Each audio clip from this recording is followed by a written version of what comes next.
David A. Karnofsky, the cancer specialist who died of cancer in the mid-1900s. I'm 25 years old, about to be 26, and have a peanut allergy. I grew up in New York, graduated from Juilliard at 21, and played principal trumpet in the Nashville Symphony for 4 years, until I got framed for stealing a watermelon. July. I was exiting the Kroger on Gallatin Avenue, and when I was halfway to my car, my buddy Kyle ran up to me carrying a watermelon. Hey man, can you do me a solid and hold this for me?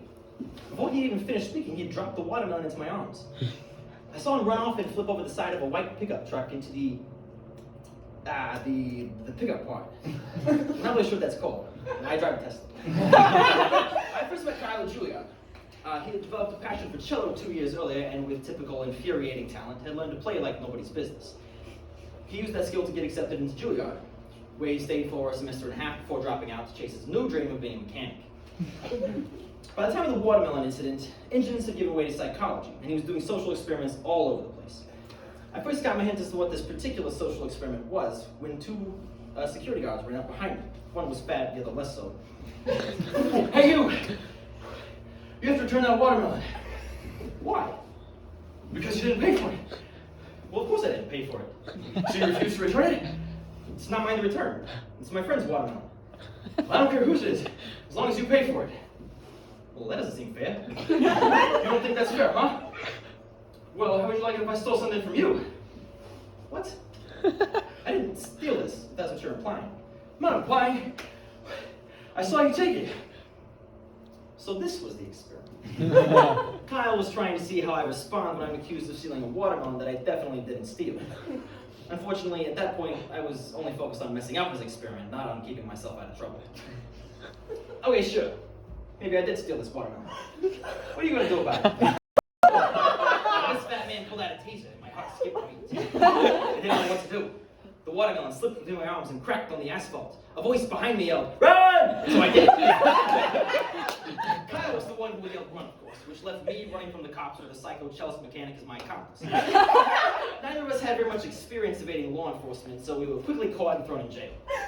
Now I'm in jail with the psycho cellist mechanic. Luckily, watermelon theft is only a misdemeanor, so we had the option of paying a $750 fine and walking free. Being in the symphony meant that I could afford it, but Kyle wasn't as well off as I was. I felt bad for him, so I offered to lend him the money to pay his fine. I appreciate that, but I don't like owing people money. I should have left him there. Being the idiot that I am, I said, well, I can just pay you fine now, and then I'll help you get the money to pay me back today. So we'll just go make it $1,000 this afternoon?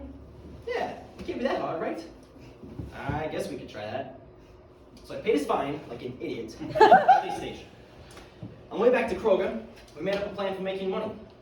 Kyle really wanted to do another social experiment, so he figured we could kill two birds with one stone. Kyle, no. The last social experiment was a flop. That's why we're in this mess to begin with. The last one wasn't a flop. I was trying to see how much danger the average person has to be in to rat out their friends. I confirmed it takes more than a fat dude with a taser. Either that or you're just an above average friend. Darn. If I would have known what his experiment was, I would have ratted him out immediately.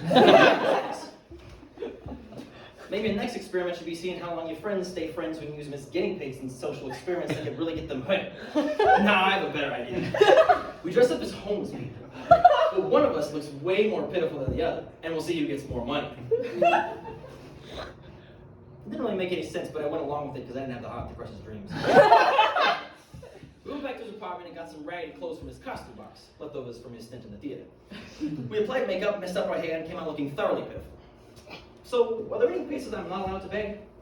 I don't know. If there is, you'll probably see a sign. We parted ways to find our respective panhandling spots. As I was walking, the lady just handed me a $10 bill out of the blue. Taking that as a sign, I stopped where I was and proceeded to beg. In 32 minutes, the cops showed up. Sir, you can't panhandle here. Now, there was no sign prohibiting panhandling, so I knew I wasn't doing anything wrong. Which meant this was an experiment within an experiment. Kyle was trying to see how committed I was to helping him. Now, I didn't want to do what Kyle wanted me to do, but I also didn't want to be moved when I knew I was in the right. So I called the officer's bluff. Or listen, I know you guys were put up for this by my buddy Kyle, so you can just tell him that the experiment didn't work. What? Who's Kyle? These actors were playing dumb. You know, Kyle. He's also dressed up like a homeless person, trying to see if he can get more money. Would you mind taking us to him? I didn't really know what was going on, but I figured it would be best to just play along.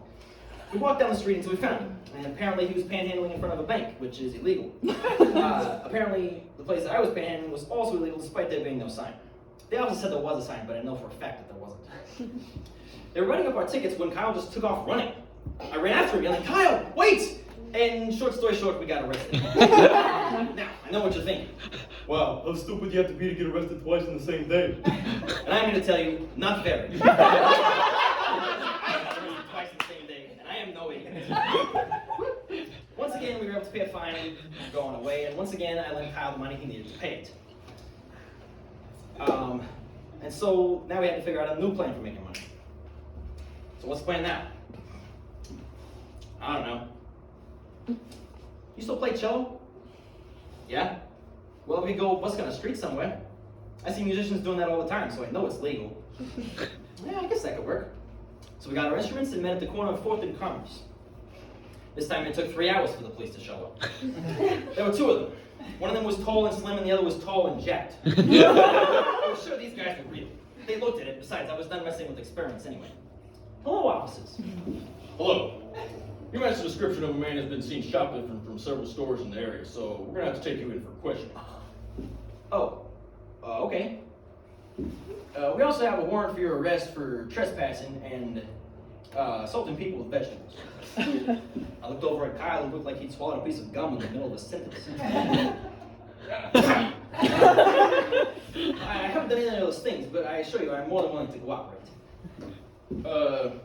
We also have several eyewitnesses identifying you as a kidnapper who's been plaguing the area.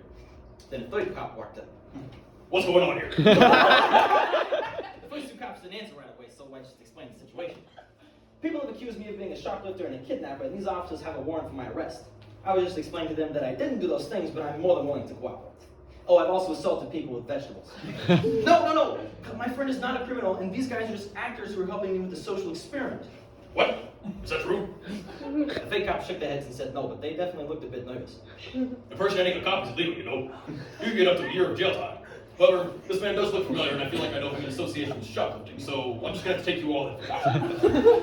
Then the first 2 cops bolted, and Kyle followed them, which left me standing alone with a cop who thought I was a kidnapper, shoplifter, and vegetable assaulter. So I ran to him.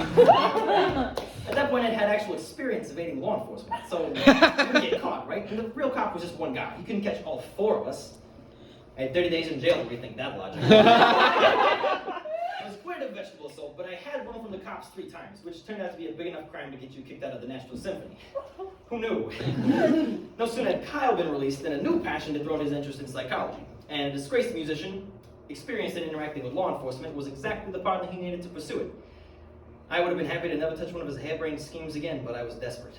And that's how I went from prestigious instrumentalist to private investigator.